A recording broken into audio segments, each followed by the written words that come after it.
Good morning. Thank you everybody for coming to this presentation on installment 2 of Cobb County's draft Unified Development Code. My name is Jeff Green. I'm a principal with Clarion Associates. We are a mid-sized planning consulting firm that is working with the county on this update to the development regulations. I'm joined here by my colleague Christian Neuschmidt. He will be providing part of this presentation. So we're going to just take you through, it's a lot of slides. We're going to try to get through this quickly. We're going to start with a little bit of project status and background just to orient people and let you know the context of this project. We're then going to do a review of installment 2 of the UDC, and that's what has recently been released on the website and what we're here to discuss. There's a number of slides. We'll try to get through these quickly, and then at the end we'll have plenty of time to answer any questions that you may have. So why a unified development code? So Cobb County's current zoning ordinance was adopted about 50 years ago. That was a very long time ago. Personal computers didn't exist. Word processing, as we know it today, didn't exist. So while the zoning ordinance has been updated regularly over time, there's an annual cadence of updates to the county's ordinances, it has not been comprehensively restructured in half a century. What that means is the current zoning ordinance is very lengthy. It has lots of repetition. It's not particularly well organized. It has lots of duplicate provisions. And it doesn't include some of the elements that can be produced in more modern word processing documents, such as illustrations that illustrate complex zoning regulations, such as tables that present information in clear and easy to understand ways. So one of the key goals of this project is to provide the county with an updated, reorganized, streamlined, and easier to use set of development regulations that will serve the county well for decades to come, and that will that are easy to be updated in the future. Another goal is to make sure that the regulations support the goals that the county has set out in its comprehensive plan. Cobb County includes many different development contexts, from the extremely dense development down at the Battery to very rural parts of the county. And this is really an opportunity to make sure that the regulations and the development regulations and the zoning districts support all of those different contexts. And so that's the goal, and that's what we're going to discuss today. This is a little recap of the project schedule. So we started several years ago with a project kickoff. We came to the county. We spoke to members of neighborhood groups, people involved in the development community, to get their input about what works well with the Cobb zoning ordinance, what doesn't work well, and what they think should be the priorities of this project. That leads into phase 2, development of the code assessment. We took all of that input, as well as our review of your current zoning ordinance and subdivision ordinance, and our knowledge of best practices, and developed recommendations for how Cobb County should update its development regulations to better achieve those land use goals. At the back of the code assessment was an annotated outline, which provided our proposed and recommended organization of the new Unified Development Code to meet these goals. We came back out, got some feedback on that, made some adjustments, but generally speaking, the organization of the UDC that is on the website, the draft that's been provided, is consistent with what was included and recommended in that annotated outline. So this is installment 2 of 3. You can see that this installment 2 by itself is pretty big. And so we split the drafting into 3 installments to give people an opportunity to digest each installment, think about it, and provide comment without dropping many hundreds of pages all at once.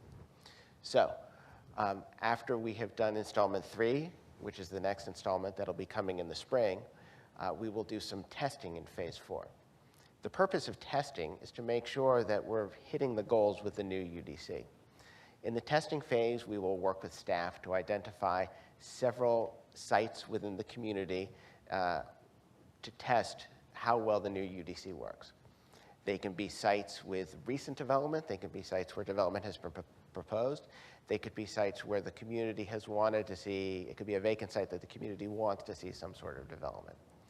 And we will work to see what could be developed at these sites under the current regulations, and then what could be developed on these sites under the updated UDC. And the goal is to make sure that we're really hitting our goals, that we're getting the type of development that the county wants to see. Invariably, we'll make some changes, some tweaks to the code. We'll incorporate them at the end of phase 4, and that takes us to phase 5, which is the public adoption. We will take all the comments that we got in phase 3 from the public, from stakeholders, all the comments from phase 4, discuss with staff, incorporate them into the updated UDC, and then we'll be ready to enter the adoption phase with the goal of having an adopted new UDC that replaces the zoning ordinance. So this is the organization of the entire UDC. Again, 3 installments. Installment 1, procedures. Installment 2, zoning districts and uses. And installment 3 will be the development standards, things such as off-street parking, landscaping. Now, those are obviously very important elements of development, the parking, the landscaping, the fences and walls, open space. And those have not been drafted yet, and they are not included in this installment 2, but they will be provided as part of installment 3.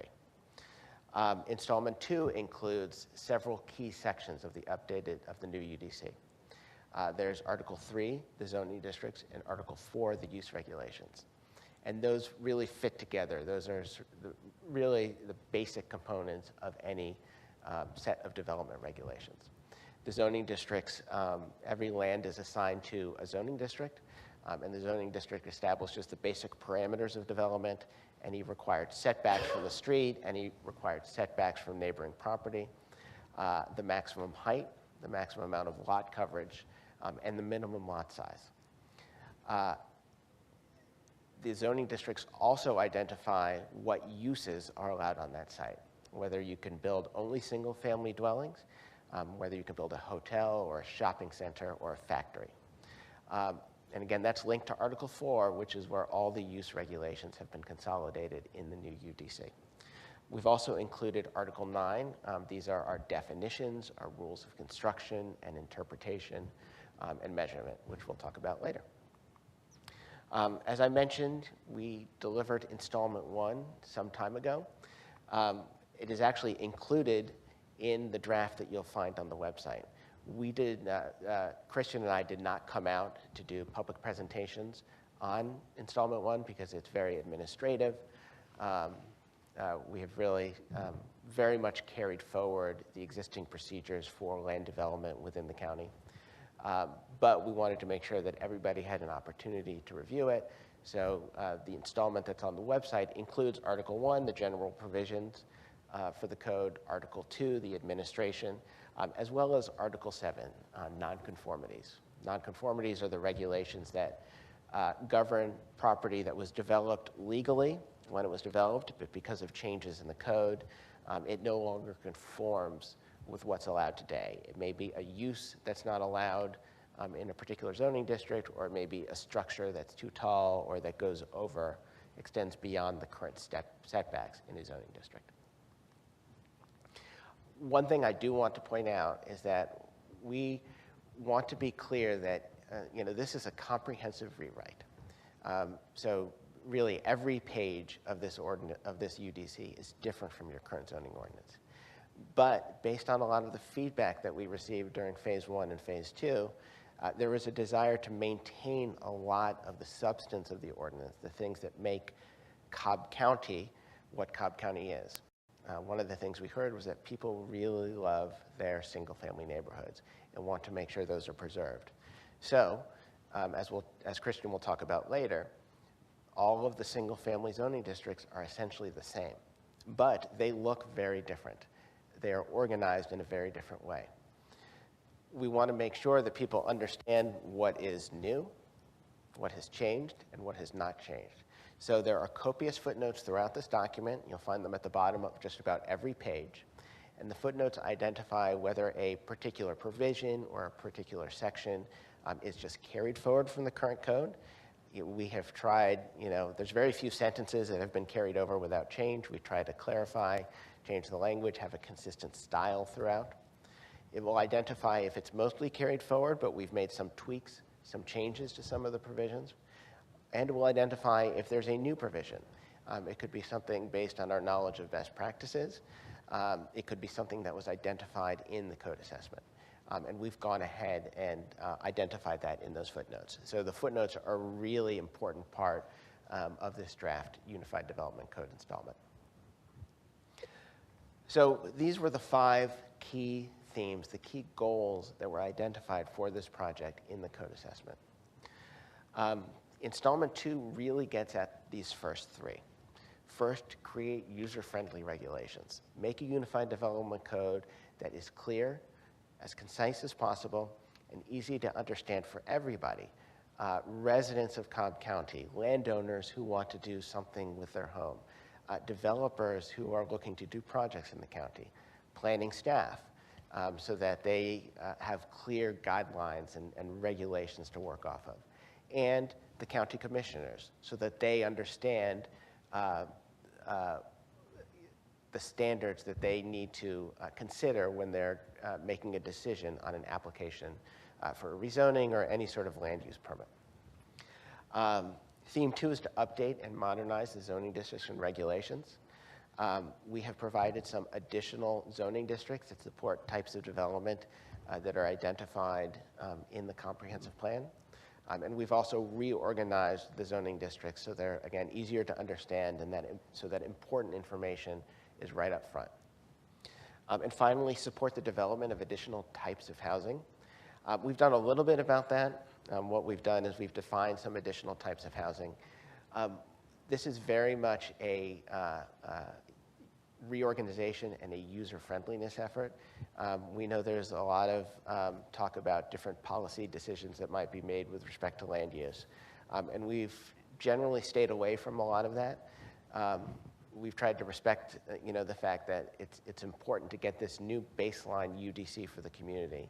And obviously, over time, there will be discussions about changing some of the substantive policy of the ordinance. But we haven't done a lot of that. So we know there was a big discussion about a year ago about accessory dwelling units. Accessory dwelling units are not allowed today in the county unless they are connected to the primary structure. And that holds true in this draft UDC. So goal 1 was to make the regulations more user-friendly. So as you'll see, there's a brand new district layout, and if you look on the website, you can see that they are very much reorganized. One of the things we have done is taken out a lot of the duplication of the code. In your current zoning ordinance, there are lists of permitted uses in each district. There are definitions of uses in each district. There are standards that apply to some uses in each district. Lots of repetition. We've restructured everything and pulled it out. So it's going to look really different, and we have some really good examples, I think, that illustrate how we've simplified the document. We include illustrations of some of the desired forms of development, how the different standards for the zoning districts, the setbacks and the height and the uses work together to produce the intended form of development in the district. We include, we've taken out some of the development standards that are included within each district, such as parking, transitional buffers. Those haven't been drafted yet, but those have been pulled out of the district to simplify so that we say things in one place. And really, just to emphasize again, we're all about reducing duplication. There are places that we have literally removed dozens of provisions and consolidated them into one. I'm going to take you through just a couple of examples of existing zoning districts in the current zoning ordinance, take you through some of the issues we tried to address, and then Christian's going to show you how we've reorganized and restructured. So this is the R20 district. You can see there's about 8 pages. It's a sort of a big wall of text. R20 is pretty typical of the districts. There's a purpose statement up top. There are some definitions. So the first definition near the top of the first page is for a community fair, which is something that's allowed in the R20 district. There's a list of permitted uses a little bit lower. Some districts will list the uses that are allowed with a special exception or that require a special land use permit. And as you can see, there are also some conditions that apply to these specific uses in that specific district. You go a little bit lower, you see some of the key dimensional standards, minimum lot size, setbacks. Interestingly, there are some other dimensional standards that are in another part of the code that aren't actually listed within the zoning district regulations.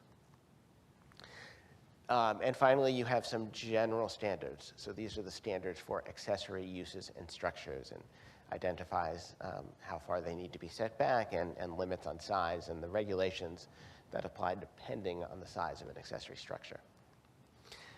This is the NRC district, 14 pages. You can see the one illustration that's there.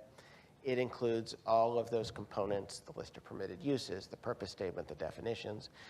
It also includes here some transitional buffer standards.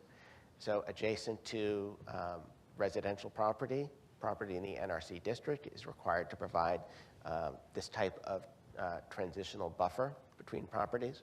And there are some additional general standards that apply. So no noxious fumes and no sexually oriented businesses. As I've mentioned, one of the real issues with the current code is duplication. The current zoning ordinance allows an accessory use that's called customary home occupation. And that's a typical accessory use that's permitted in just about every set of development regulations we work on. So this is sort of an incidental home-based business that is secondary to the residential use of the site. So if you have some sort of a home-based business, you make crafts, that's allowed explicitly under the code. And there are conditions that apply. So for example, there can't be any signage outside, can't be any external evidence that there's a business taking place. What makes the Cobb ordinance a little bit unique is that these regulations are repeated 22 separate times. Customary home occupation is defined in section 134.1, which are the general definitions that apply. But they are also repeated in the 21 separate districts where it's allowed. That's a lot of repetition. One thing we found and that we had to discuss with staff is for 11 of those districts, the regulations are almost the same, but there's one sentence that's different about the number of people who can, off-site clients can come to the site. So, the problem with having so much duplication is if you want to change the provisions in the future, you need to make sure that planning staff finds all 22 places where it's listed. And so when you do find distinctions like this, where there's a difference between the standards in different districts, it always raises the question, is this intended? Or was this a Scrivener's error that occurred, or when they amended the regulations at one point, they hit 21 of them, but they missed the 22nd. So we think it's a real problem, and one of the things we've done is we've simplified, and we'll give this this particular use as an example later, to include home occupation one time, define it one time, and have one place in the code where you can find the standards. I showed you that transitional buffer example earlier. This is just a search result from the website. If you search for that set of words relating to the transitional buffer, you find multiple examples. So again, this is another provision that's repeated in a lot of places. Best practice is to establish a standard once in one place and then identify the districts where it applies so that you're not, again, the duplication runs the risk of creating confusion, creating problems when you amend it, and it makes the code a lot longer. One of the other issues is that the zoning districts are, they're lengthy. I showed you the NRC, which is 14 pages long. and they're not organized in a way that makes the really critical information immediately evident. So this is the R40 district, and you can see this is the top. That community fair definition is right after the purpose statement. That's the first thing you see. But you know, speaking frankly, most people going to the R40 district are not looking for the definition of the community fair. They want to know the key regulations that apply. What's the minimum lot size that I need? What can I build? How tall can it be? How far back does it need to be set back? If you go to the district, you got to go all the way to page 3 before you find the dimensional standards. And even there's some other places in the code you need to go to find some of the basic dimensional standards. There are some illustrations in the zoning districts, but they're a bit older, and you have to sometimes do a little bit of work to make them legible. So I'm going to turn it over to Christian now to talk a little bit about the zoning districts and also to show you how we've reorganized the zoning districts to make the code more user-friendly.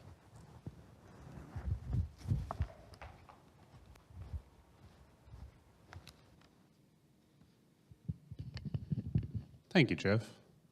So as Jeff mentioned, I'm going to be showing you guys the new zoning districts and sort of outlining the process we used to get to those new zoning districts. So when we were drafting, we used these 3 principles. Jeff has sort of been into this in terms of the clarifications that we were trying to make, the simplifications that we were trying to do. We wanted to say things once.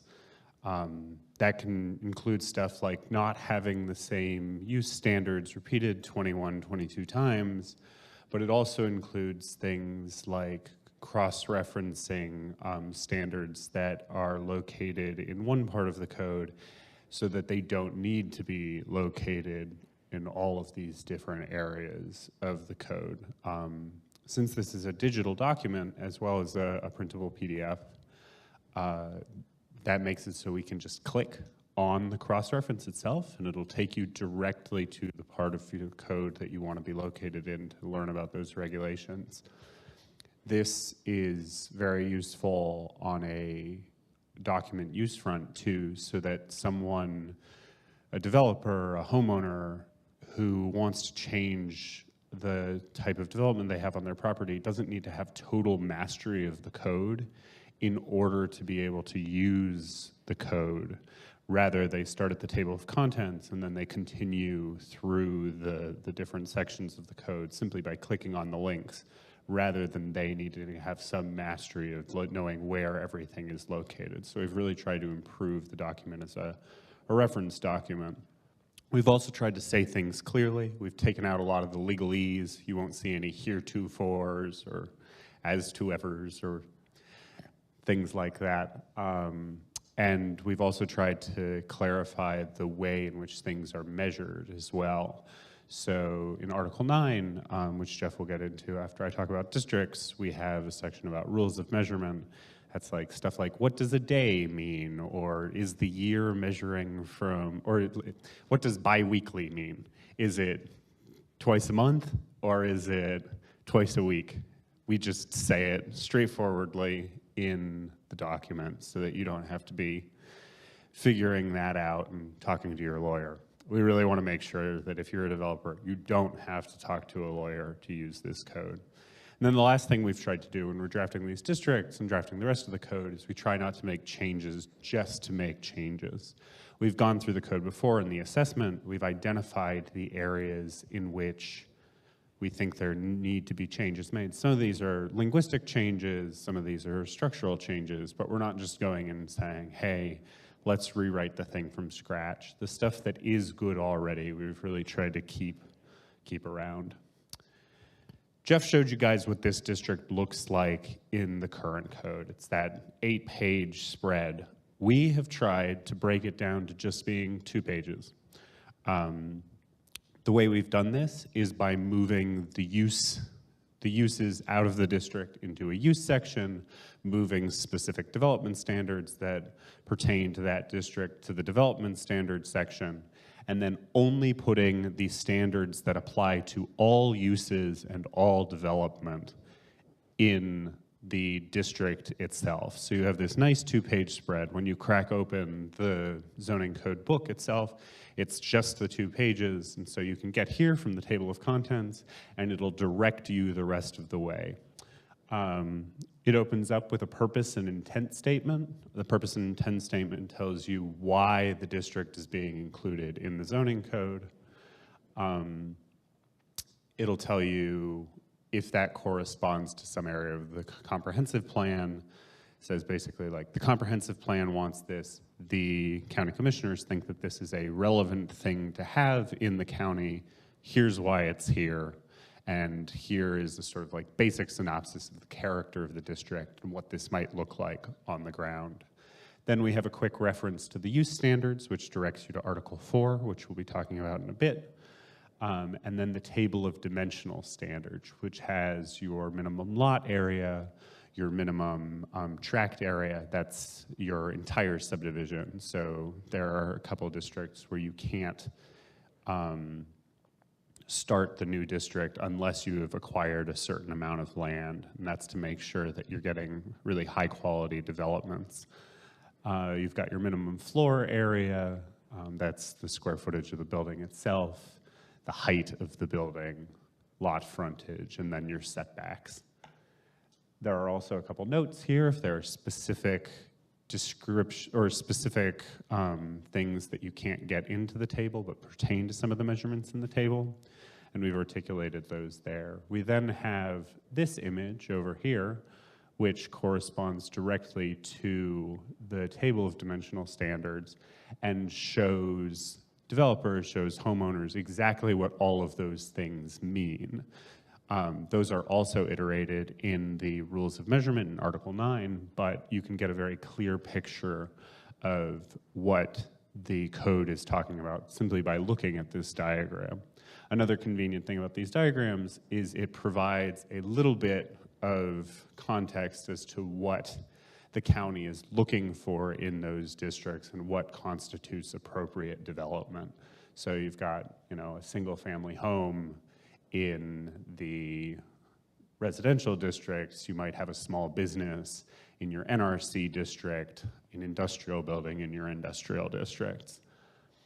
But that should provide developers with a little bit more context to work with. And then the last section, this development standards section, shows all of the parts of Article 5, which we will be releasing in the next installment of the code, installment 3, and shows which of those standards apply to that district. And these are all clickable as well. So once you're on this page, on a digital version, you can just click section 5.12 and it'll take you off to the sign section so that you're not constantly flipping back and forth or trying to figure out where in the code you should be looking for. It's already built in to the document. This is what the NRC district looks like. As you can see, this could be a sort of like farmhouse style restaurant or some sort of retail establishment. And you can see that it's on this 2-page spread. The reason this one in particular is on 3 pages is because, as Jeff mentioned, we have these footnotes at the bottom of each page in the draft documents to explain what we've changed, why we've changed those things, what we've carried forward, what's new, that sort of stuff. But in the final draft of the document, these footnotes will go away, and so you'll see the thing just roll back onto the 2 pages. Something I want to mention again, though, is this looks very different from how it looks in the current code. And this doesn't mean that we went through and changed a lot of the standards. It's just a radically different organization of the code that's a lot easier to use, but we want to really emphasize that we didn't make changes where changes weren't necessary. The last organizational thing we did in the code was the current document, the current zoning ordinance, lists the zoning codes in sort of a random order. I think generally in terms of when they were enacted. We want to make sure that this is a more intuitive, more straightforward system. So we have organized the districts by the type of district. We have all the residential districts together. We have all the commercial districts together, mixed-use districts, industrial districts, institutional districts. And then that organization carries forward into the uses as well. But now I want to talk about the key substantive changes that we have, or in some case, haven't made to this document. We have heard loud and clear, as Jeff mentioned, from county residents that they very much like their single-family neighborhoods. They like the sort of Cobb character that those neighborhoods have. They don't want more traffic coming in from larger amounts of units. So we have done our best to keep the single-family districts exactly as they are right now in terms of character.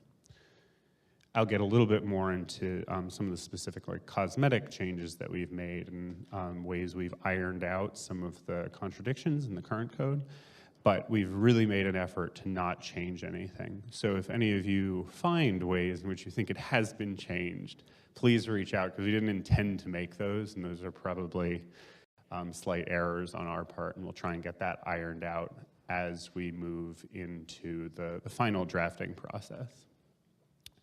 We've also added a couple new districts. We'll get into sort of the substance of those, but what I want to talk about right now is that those new districts are not changing what exists on the ground in Cobb. They're districts that exist in the book. They're districts that exist in the law, but they don't exist on the ground. I've described these before as paintbrush districts. They exist in a toolbox, basically, for the county commissioners to use when a developer comes and proposes a new development. This allows for certain types of development that the comprehensive plan encourages to be easier to deploy. Sort of prefigured ideas that the county commissioners and developers can work together to put on the ground. But that's not what this document is doing. This document is simply giving the county commission the option and the ability to deploy these, but is not changing any of the on-the-ground development. That's similar for the new planned development district, which does similar things to those new districts, but also irons out some of the administrative complexities of Cobb County development these days.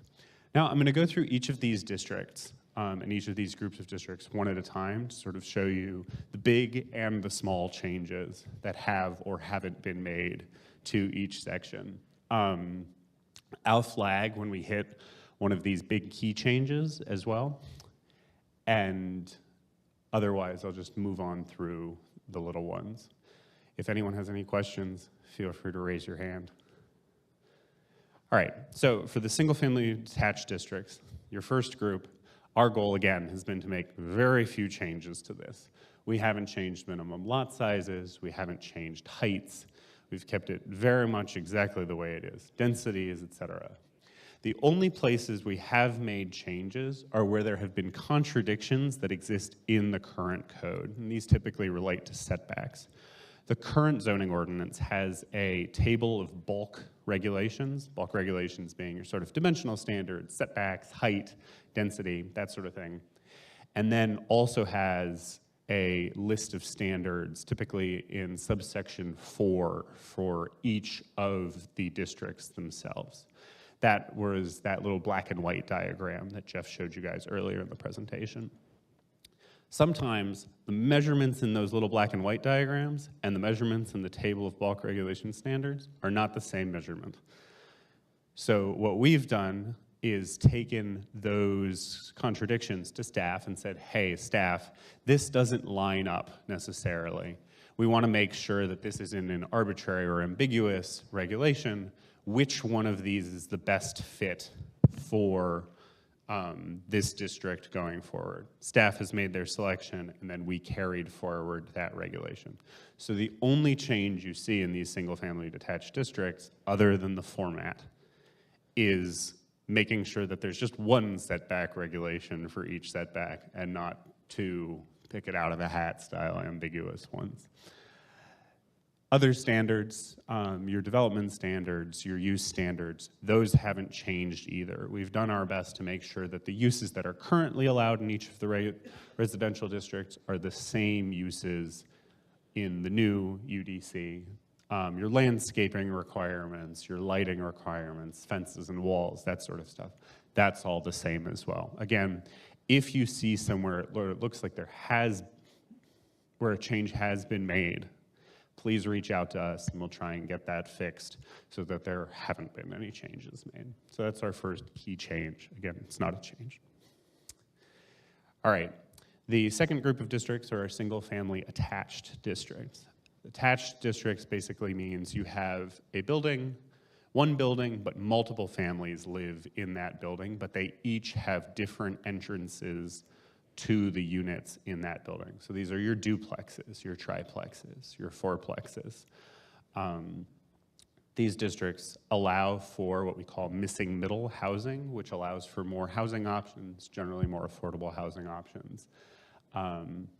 We've carried we've carried all of these forward from the current code. The one change we've made here is we've simplified the height measurements. So the height measurements in the current code are measured both in stories and in feet. So you might have a district that says the maximum height you can have is 2 stories or 35 feet. We've said it's easier to just put one measurement forward. So we've said 35 feet, however many stories you want to put under that and have it still comply with the building code, go for it. All right, then our next set of districts are our multifamily districts. These are your apartments, your condominiums. These are, again, multiple families live in the building, but typically they'll all access their units from inside the building somehow. There might be a common lobby, elevators, hallways, that sort of thing. There are 5 current multifamily districts. We've changed the names of the last 2 and some of the standards for the last 2. And then for the first 3, we've just made sure that they're all consistent with each other. In the current code, RM8 and RM16 are very similar to each other. They're just a sort of clean ramp up in the density that is allowed. RM8 allows 8 units per acre, RM16 allows 16 units per acre. RM12, however, might have been drafted at a slightly different time from the other 2.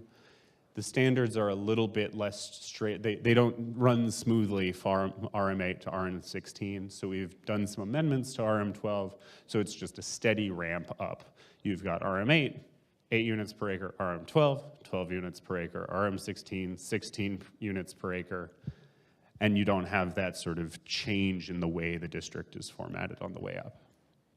Now, the current zoning districts include the RMR and RHR, so that's residential mid-rise and residential high-rise.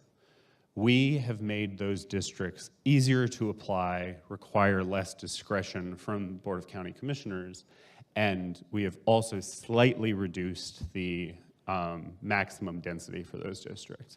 RM24 is now has been reduced to 24 units per acre from 33 units per acre, and RM60 is down to 60 from 66 units per acre.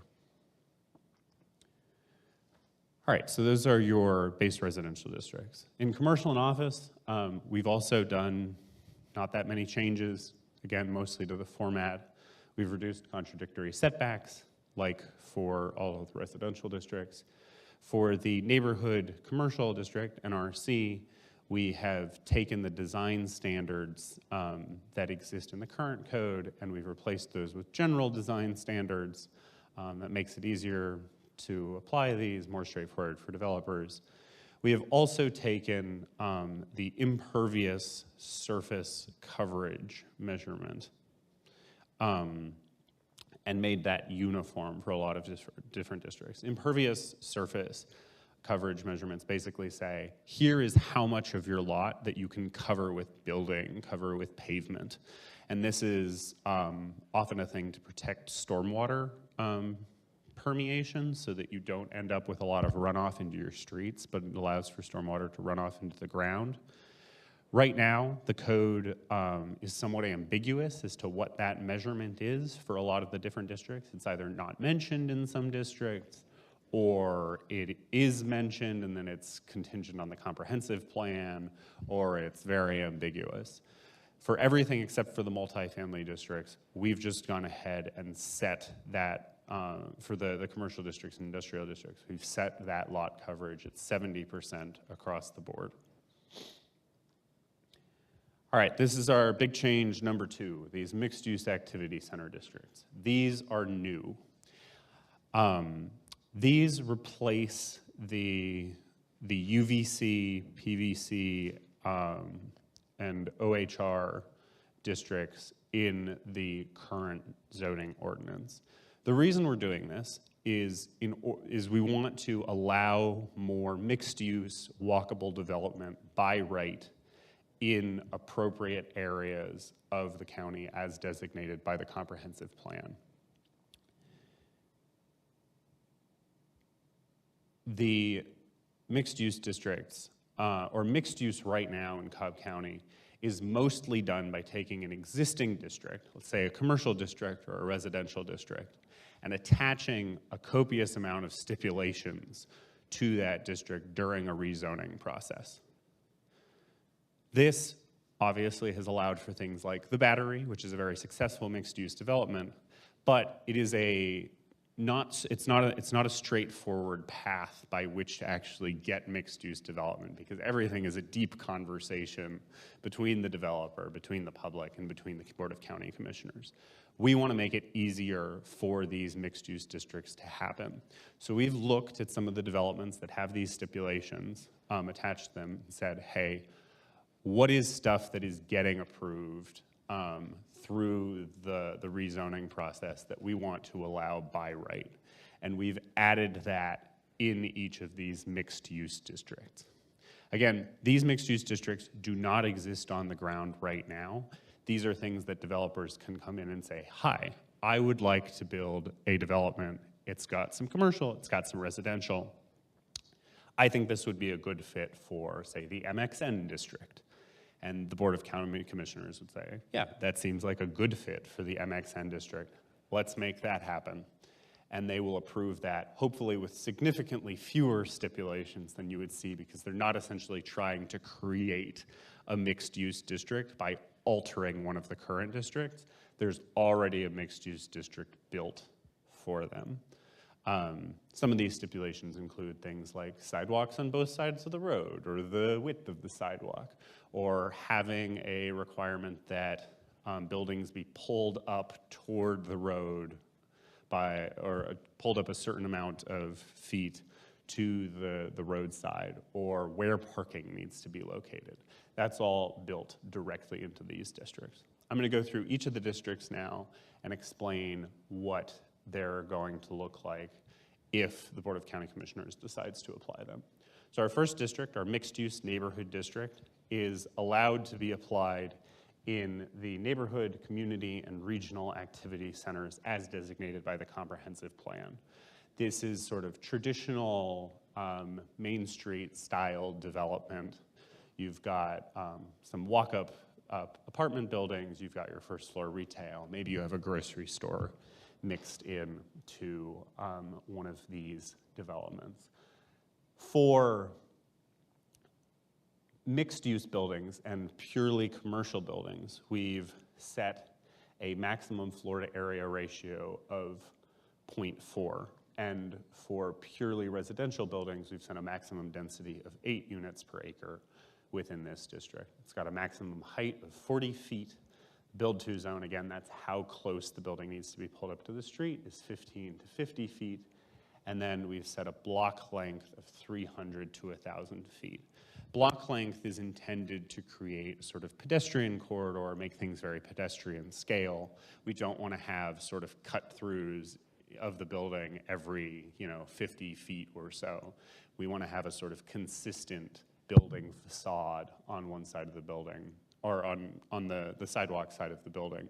So we've said you can make those cuts to get through to the parking lot every 300 to 1,000 feet. MXC is the Next level, this is applicable in the community and the regional activity centers. You've got a little bit more height, a little bit more density. The maximum FAR, that's floor area ratio, again, for purely commercial or mixed-use buildings is 0.6. For purely residential buildings, it's 16 units per acre. Max height is 75 feet. The build-to zone is a little bit closer to the street, between 10 to 25 feet in the same block length. Then for the regional activity center, you've got your highest density style development. This is intended to allow stuff that's a little bit like the Battery, but potentially less complicated by right, only in regional activity centers. This has the highest FAR of any zoning district in the county at 3.5. That basically means you can have 3.5 times as much floor area on a development as you have land area. The maximum density for purely residential buildings is 60 units per acre. That's the same measurement for the residential multifamily 60 district, and then your maximum height is 135 feet, and block length in your build-to zone are the same as they are in the mixed-use activity center community district. So those are the mixed-use districts. I'm going to pop forward super quickly to the planned development district. This is the other new addition to the code. As I've mentioned, currently mixed use is done in the county mostly by added stipulations to current districts. We would like to think that we've done a great job putting together districts that accurately reflect what the comprehensive plan would like the county to become with those mixed-use districts. However, we admit that we can't necessarily foresee every single type of development that's going to come into Cobb County. So we want to make sure there is an option for particularly innovative development that is different and not allowed by the base districts, but the county commissioners see as a real boon to Cobb County development. So we've created the planned development district. This is effectively a custom rezoning where the Board of County Commissioners and the developer and the public can all get together and discuss what standards they would like to see for development. Maybe instead of 135 feet, you want to have a building that's 175 feet. That would be something that you'd come over to the Planned Development District and get approved in the PD agreement, which changes some of the standards that exist in future Article 5. Or maybe you want to add a couple uses that you don't currently see allowed in two districts.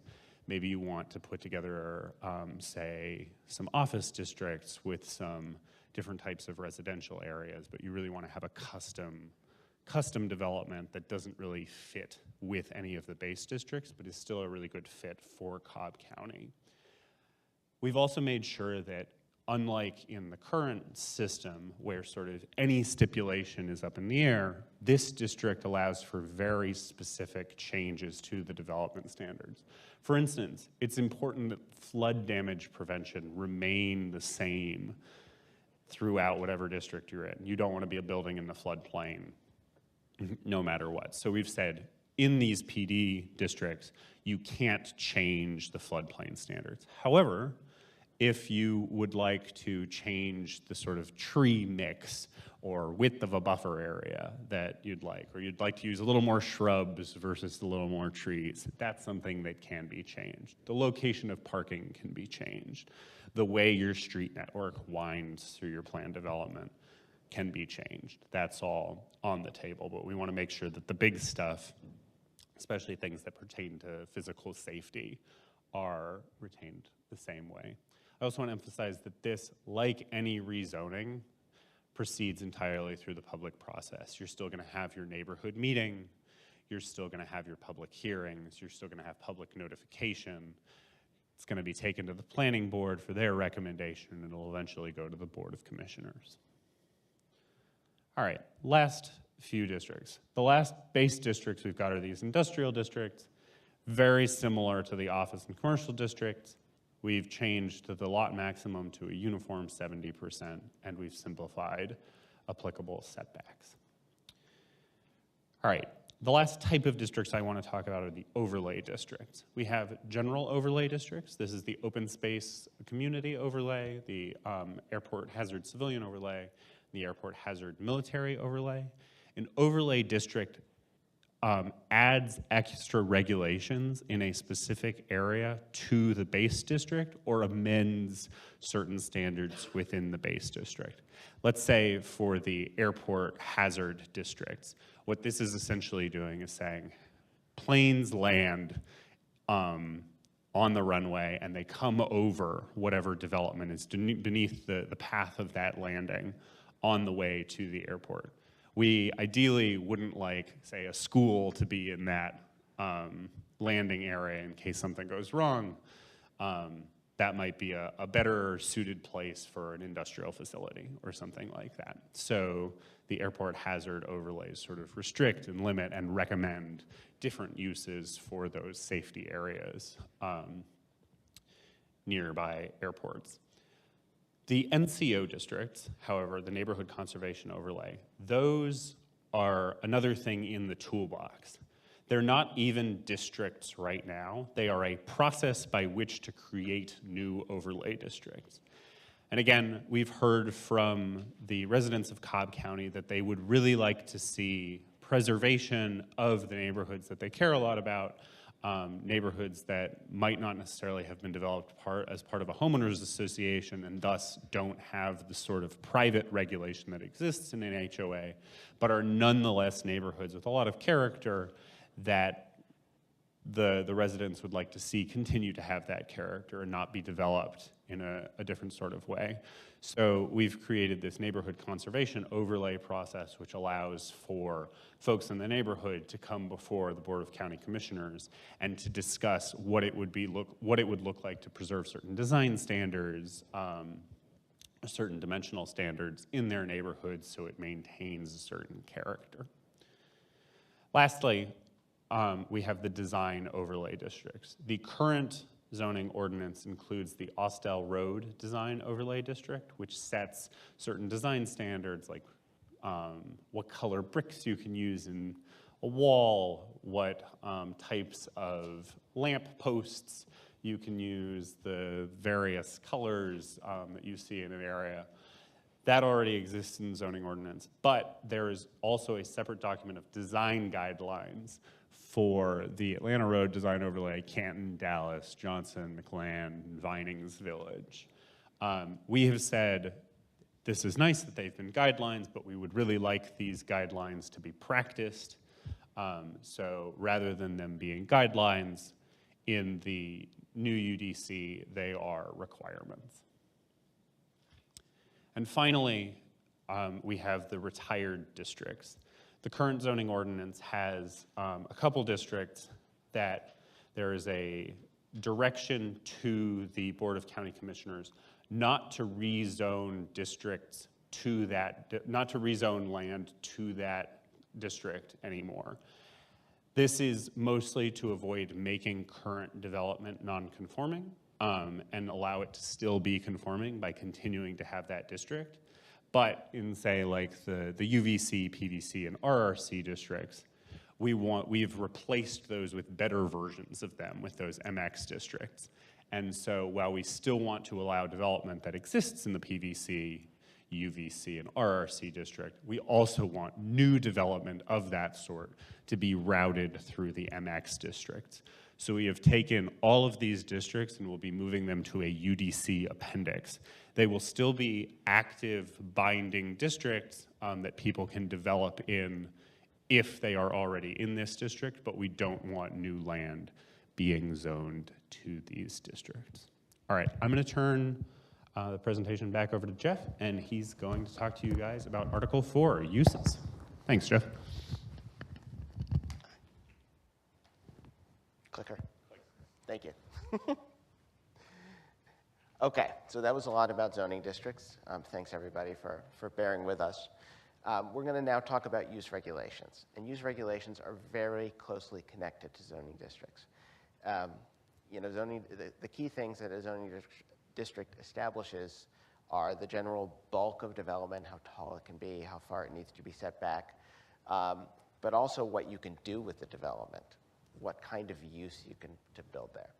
Some of the residential single-family districts, you can essentially build a single-family detached dwelling, a home on an individual building, on an individual lot, with very limited other types of recreational uses. In some districts, you can build offices, you can build retail, and in still other districts, you can build factories. So Article 4 works very closely with those district standards. You can see how it's organized on this slide up here. Section 4.1 are the general provisions that establish broadly how the article is organized. Section 4.2 sets out the principal uses and the standards that apply to principal uses. Now, principal uses are the primary use on the site, what you are principally using that site for. Section 4.3 are the accessory uses and structures. Accessory uses and structures are uses and structures that are accessory to that principal use. So the example I gave earlier of the customary home occupation, that's one of the accessory uses that's covered in Section 4.3. Finally, there are some uses that are time limited. They are not permanent uses. They're only intended to be there for a short period of time. Those are addressed in Section 4.4, temporary uses and structures. And finally, Section 4.5, interpretation of unlisted uses. Those establish rules for the zoning administrator to allow certain uses that are not explicitly listed in the code, but that because they have very similar impacts to uses that are listed, should be permitted with similar conditions. Now, one of the things we've done with the use regulations, the current code has principal uses, has accessory uses, has temporary uses. We've gone through and tried to make sure each use is precisely defined. And we've gone ahead and consolidated all those separate sets of standards that we talked about earlier. So they're all located in Article 4 and easy to reference and easy to be updated over time. So I'm going to take you through each of these sections. Section 4.1 are the principal uses. We've taken the principal uses in the code, we've organized them, we've tried to fill in some gaps, add some new uses that we think would be useful. And we've also reorganized and reclassified them into a 3-tier classification system. At the very top are these high-level use classifications. There are agricultural uses, residential uses, public, civic, and institutional uses, commercial uses, and industrial uses. These are very broad classifications. Within each classification are use categories. These are groups of uses that share similar characteristics. So, for example, in the residential use classification, we have two categories of uses. We have household living uses. So those are residences where there's generally one family that's living together in a dwelling. And we also have group living uses. Those are uses, which are more institutional uses where you have multiple people of different families living together within the same sort of dwelling. As I mentioned earlier, we have consolidated all of those different use-specific standards into this section as they apply to principal uses. And we've gone through every definition for every use in the current zoning ordinance. We've carried forward those which we think are sufficiently well-defined and sufficiently precise.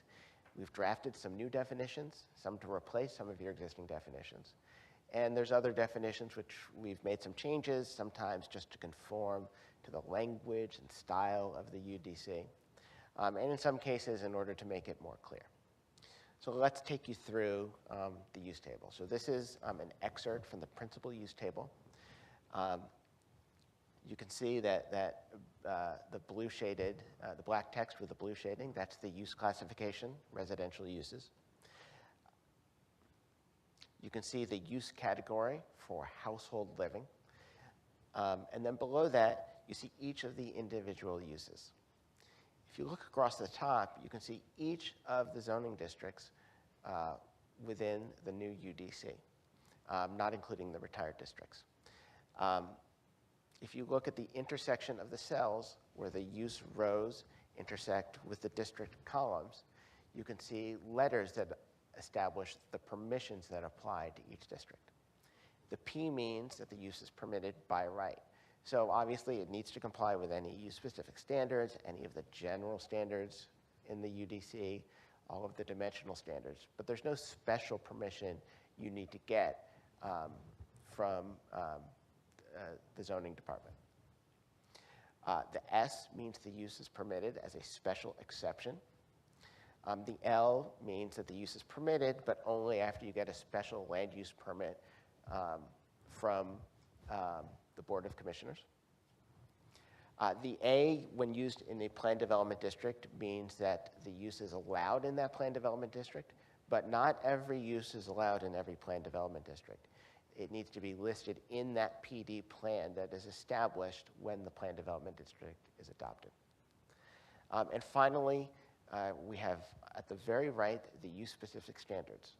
So if there is a use-specific standard that applies to a particular use, there's going to be a reference in that column to where in the code you could find those use-specific standards. If you go to the website, if you go to the draft of installment 2, and if you click on one of those use-specific standards, it will take you right to the section of the code, so it's very easy to find. So this is an example of a kennel use. You can see there are a number of districts where it is permitted. If you look on the far right, you can see the use-specific standards, and we've shown that in the middle, the use-specific standard that applies to the kennel use. And at the bottom is the definition that is located, along with all the other definitions, in Article 9 of the UDC. Accessory uses and structures are organized in very much the same way, except that we don't have a classification system. They're just arranged alphabetically. Along with that, we have two sets of standards. First, there are some general standards that apply to all accessory uses and structures. You may recall earlier when I showed an example of the R20 district, one of the slides I showed you included some general standards for accessory uses and structures. Those standards apply not only in R20, but also in many of the other residential districts. So we've pulled those out of the zoning district section and placed them into section 4.3. There are also many accessory uses that have use-specific standards, which we have included here as well. And again, all of the accessory uses are defined in Article 9. The example I have to show here is for home occupation. So this is the use-specific standard that's repeated almost a couple dozen times. So you can see here it is listed in the use table. It lists all the uses, all the districts in which this accessory use is allowed as accessory to a principal use. So you can see all of the residential districts are listed. Article 9 has one definition for home occupation. So it's listed once in Article 9 and nowhere else. And at the bottom, you can see the use-specific standards. We've taken all 21 of those use-specific standards and consolidated them into this one section, one place in the code. So like Christian mentioned earlier, our goal is to say it once and cross-reference as needed. So you can see here, these are generally the standards. On the right, we've reproduced the footnote, which is at the top of the page there, just to show you sort of how those footnotes look. You can see we did remove, we were very clear that we removed one standard in the current zoning ordinance, which limits the home occupation to using no more than 25% of the dwelling. And the reason we took that out, this was a recommendation of ours, is that is very hard to enforce.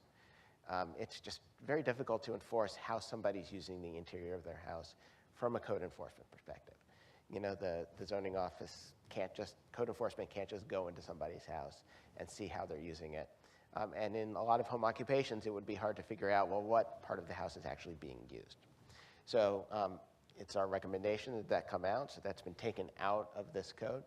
I did note earlier that about 11 of the districts had slightly different standards than the other 10 districts. We spoke with staff. It seemed like that was purposefully in there. So you can see, even though we only have this one set of standards, we have added specific standards that apply only in certain districts to make sure that we carry forward the substance of the regulations that apply today. Finally, Section 4.4, these are the temporary uses and structures. Again, another use table, just like the accessory use table, arranged alphabetically. And there are temporary use standards that apply to each of these uses. And if you go to Article 9, you can find the definitions that apply to each of these temporary uses and structures. As I mentioned earlier, there's also Section 4.5, interpretation of unlisted uses. We want to make it easier so that if there are uses that are very similar in impacts to an existing use that are not listed in the code, to allow the zoning administrator to authorize them without requiring that there be a amendment to the UDC before that use can begin operation. Finally, Article 9. Christian talked a little bit about this earlier, but we have Section 9.1, rules of construction. Very basic rules, singular versus plural, how to interpret gendered language. He means she means he, and vice versa. Section 9.2, rules of measurement. We talked earlier about minimum lot size and requirements for setbacks, that development be set back a certain number of feet from a property line. Building height, lot width. Section 9.2 includes all the rules for determining how you measure height, how you measure that lot width. The different communities do it different ways. Some communities measure at the lot line. Some communities measure at the setback line. So that establishes the rules so there's clarity among everybody exactly how to apply those standards in the zoning districts and elsewhere in the UDC. And finally, Section 9.3 are the consolidated set of definitions. Again, we've gone through, we've tried to refine a lot of the existing definitions. We've added a lot of new definitions. And if anybody finds areas in the code, as you review this draft, if there are areas where you think there's a need for additional definitions, please provide that feedback, and that's something we'll definitely talk with staff about adding. Also included in this presentation is just a couple of slides on the articles of the code that were delivered as part of Installment 1. These include Article 1, general provisions. These are the very general provisions about the code, which we have some slides. I'll just go through those really quickly. Want to make sure there's time for questions. Article 2, administration. These are the procedures for the review and approval by the county of applications for development. It could be anything from a rezoning to a special land use permit to a sign permit. And finally, nonconformities. These are the rules that govern property that was legally established when it was built, but because the regulations have changed since then, they no longer conform with the regulations. So for example, if you start a business in an area and it's later rezoned to a residential district, which doesn't allow commercial uses, that's a non-conforming use, and there are regulations in Article 7 that determine how you can continue that use and what you're allowed to do on that property. So you can see Article 1 includes a lot of basic provisions that are necessary for any set of development regulations. The name, the authority, reference to the authority of state law that allows the county to adopt these regulations, the general purpose and intent, rules for when there are conflicting regulations between other parts of the county ordinance, as well as state or federal law that may conflict with some of the UDC provisions. It establishes the zoning district map, establishes provisions for transitional provisions. So for example, when this UDC is adopted and takes effect, there will be applications that people have filed under the current zoning ordinance. So this section establishes the rules governing how those applications are processed even after the new UDC goes into effect. There's a severability clause, which essentially means if a court finds any part of this ordinance unconstitutional or otherwise invalid or in violation of federal or state law, that the rest of the UDC should remain in effect.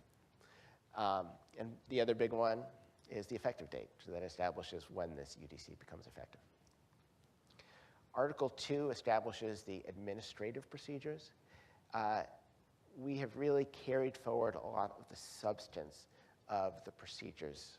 We've added a new one that I'll show you, and we've done some cleanup here and there, made a few minor modifications. Largely what we've done here is make it a lot more user-friendly.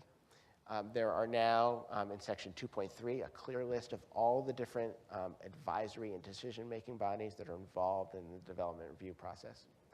Section 2.4 establishes a set of standard procedures that apply to most applications.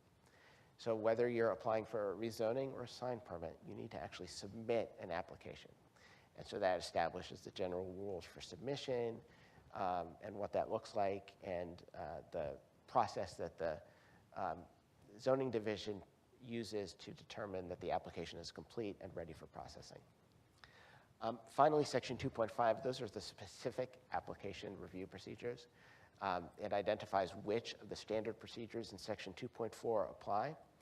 It identifies any modifications to those standard procedures that apply. And finally, it establishes the rules, the criteria that the decision maker is required to consider when they're making a decision. So if it's a sign permit, requirements that they're only approved if they comply with the regulations regarding signs in the UDC. If it's a rezoning, obviously that's something that the Board of Commissioners has more discretion. It provides the commissioners with a set of recommendations for the types of things they should think about as they're deciding whether to approve a rezoning. As we've done elsewhere in the code, we've added some illustrations and tables that illustrate different parts of the procedures. There's a new administrative variance procedure, which provides staff with a limited amount of flexibility to make adjustments to some of the standards. Currently, if there is if for some reason you can't meet one of the standards of the zoning ordinance, which, Cobb County is a big county. It's very hard to come up with zoning districts and standards that work in every context. You need to go to the Board of Zoning Appeals for a variance, which it's a high bar they need to meet, and it can be a lengthy process and costly for some developers.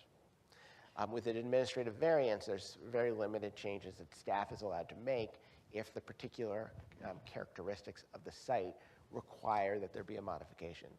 That could be some small adjustment to one of the setbacks, again, only up to 10%, or one of the other changes that are noted there. And again, this slide, and this will all be available along with this video. The presentation itself will be available on the website. But there's some other small changes that we've made to make some small improvements, we think, to the administrative procedures. Finally, Article 7, these are the nonconformities that I talked about. You currently have nonconformity provisions in the zoning ordinance, and these provisions very much just carry forward the nonconformity standards that you have today. So that is everything. If anybody here in person has any questions, happy to answer any.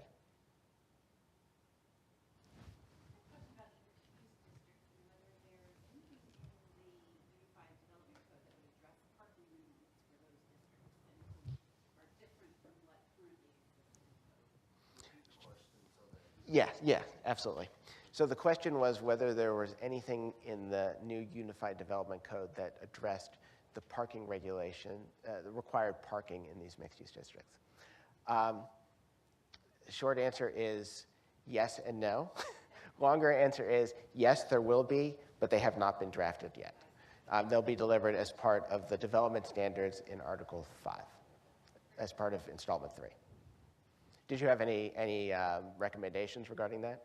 So my thought is if you're going to create walkable districts that try to meet the needs of surrounding neighborhoods, that you try to allow flexibility as much as possible with parking regulations. Yeah, the comment was about allowing flexibility with parking regulations. Agreed, and I think one of the ways we'll be structuring the parking section is to allow generally throughout the county some more, particularly staff level flexibility to adjust parking requirements. Because again, big county, very difficult to think through the exact amount of parking that's required in any development context, especially in something like a mixed use development where the hope is to have a mix of residential and non-residential uses so that at least some of those trips that, to a commercial use that would generally require a car trip can maybe be combined among different non-residential uses, or somebody living in that area doesn't have to drive. I'm thinking of a mixed-use development near. Yeah. Should I stand? I'm sorry. Yeah, I'm thinking of a mixed-use development that went in a few years ago near my neighborhood in East Cobb County. This is a mixed-use development on Powers Ferry Road in Terrell Mill, and it's residential and commercial. I think it's a great idea, and I'm all for mixed use. I'd love to see more of it, particularly in our struggling retail centers here in Cobb County. But this one is still set up in such a way that to traverse that development as a pedestrian, it feels like you're playing a game of Frogger. And so my hope would be that in the Unified Development Code, if we're going to encourage mixed-use development by right in areas that are rezoned for it by the commission, that we really try to make it a pedestrian-friendly environment by minimizing the amount of space that has to be set aside for parking. Absolutely, yes. And that's one of the ways we're trying to address this is there are some standards regarding parking location in those mixed-use standards, but also just providing some more flexibility in the amount of parking that's required to be provided.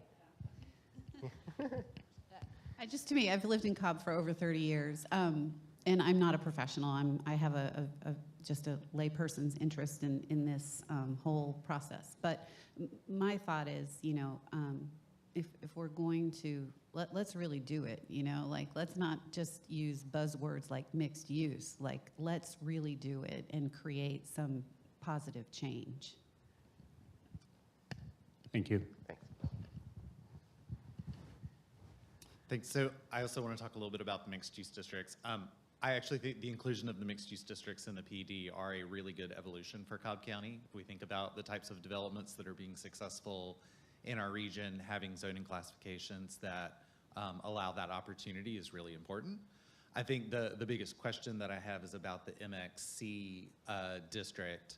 I think the presentation today said 16 units per acre. The assessment document previously had a different number. The printed version that I have has 12. I do think one of the challenges for the MXC is that there are so many community activity centers in Cobb County that one standard may be difficult because in some places it may need to be a lower density in FAR, whereas in some of our other community activity centers that are close to regional activity centers, it might need to be higher. If I think about some of the clients that I help work with, 12 to 16 units per acre isn't going to get them to, and an FAR of 0.6 isn't going to get them to a 75-foot, 4 or 5 story environment. Those numbers aren't quite gonna work out. So I guess whichever way you choose to address it moving forward, I wanted to raise the issue, whether it's moving those numbers up a little bit, or maybe there's an opportunity for an MXC1 or an MXC2 that allows a variety based on what type of community activity center it is, I think would be valuable. And then just to spill it all out at one time, I think also as you get into the permitted uses, in the current MXC versus MXR, there just seems to be a very big jump and a pretty wide disparity of not only the dwelling units per acre and the floor area ratio, but also some of the types and intensities of permitted uses that it jumps from rather small to rather big. I could see some of the mixed use are in the future still needing townhomes or attached residential, that doesn't currently under the current draft doesn't allow, it's not permitted, it's only multifamily. So I think there's just an extra look at the permitted uses that fall into those, and what are we trying to do with the MXC, and what are we trying to do with the MXR, and how do we right-size those for the particular situations.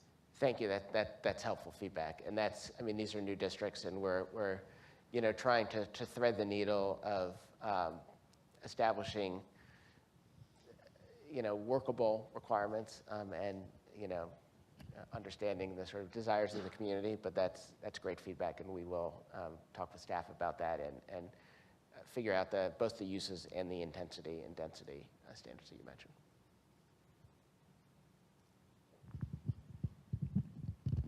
Anything else? Thank you, everybody. I just want to direct you to cobbcountyudc.com.